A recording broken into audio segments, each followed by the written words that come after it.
Bago makuha ng Pilipinas ang world record bilang may pinakamaraming sky lantern na pinalipad sa ere, baka ilang beses na ring nakapagtala ng world record ang ating mga kababayan. Pero ano nga ba ang naiaambag ng mga ito sa ikauunlad ng Pilipinas at sa ikabubuti ng buhay ng mga Pilipino? Narito po ang report. Nagliwanag ang kalangitan ng Liagaw sa Iloilo nitong nakaraang Biyernes ng gabi matapos paliparin ang 15,185 sky lanterns para sa kauna-unahang Light of Peace event. Bukod sa layunin nitong may palaganap ang world peace, nasungkit din ito mula sa bansang Romania ang titulo bilang may pinakamaraming sky lanterns na pinalipad sa ere. The Middle Way Meditation Institute of the Philippines has broken this record with all of you together with the help of everybody here. Ang titulong ito, dagdag na naman sa humahabang listahan ng mga record at pagtatangka ng ating mga kababayan para mapabilang sa Guinness Book of World Records.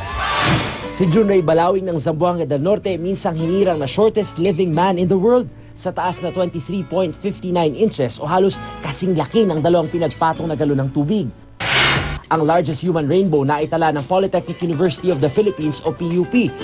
Noong Disyembre 2011 naman, sinubukan ng Pilipinas na sungkitin ang titulo na may pinakamahabang linya ng mga barya mula sa Kansas sa Amerika. Maging ang mga piyesta at pagtitipon sa bansa, tila ginawa na ring pastime ang paggawa ng mga records. Inihilera ng mga taga-barangay San Pedro Cutud sa San Fernando sa Pampanga ang mahigit 2,000 piraso ng pambato nilang suman. Ang suman sa Ibos na may latik, may haba itong 350 meters. Nandyan din ang pinakamahabang linya ng barbecue ng Dagupan at pinakamahabang banig ng Samar. Pero ang ganitong pagkakarir para mapabilang sa Guinness, hindi nagugustuhan ng iba. Linalabas lang yung isang katotohanan sa ating kultura at bayan na ang kultura natin parang mababaw ng ang ginagawa natin, no? At ang hinahanap natin ay yung kahibangan ng isang araw. Ngunit para sa ilan may sense of pride ang mapabilang sa pinaka sa buong mundo. Kaya gano'n na lang kung pagbuhusan nila ito ng panahon. Subalit may iba pa tayong mga pinakaiingatang yamang tila napabayaan. Tulad ng sinapit ni Lolong na tinanghal na pinakamalaking saltwater crocodile sa buong mundo.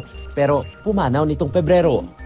Ang mas nakakalungkot doon, kasi expected na talagang iikli ang buhay ni Lolong nung inalis siya doon sa natural habitat niya. Sana bigyan naman din natin talaga ng importansya yung mga hayop na respetuhin natin yung mga karapatan nila.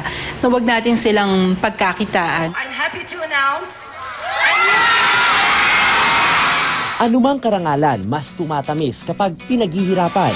Pero kung hindi natin ito pakaiingatan, pwede rin itong mauwi sa wala.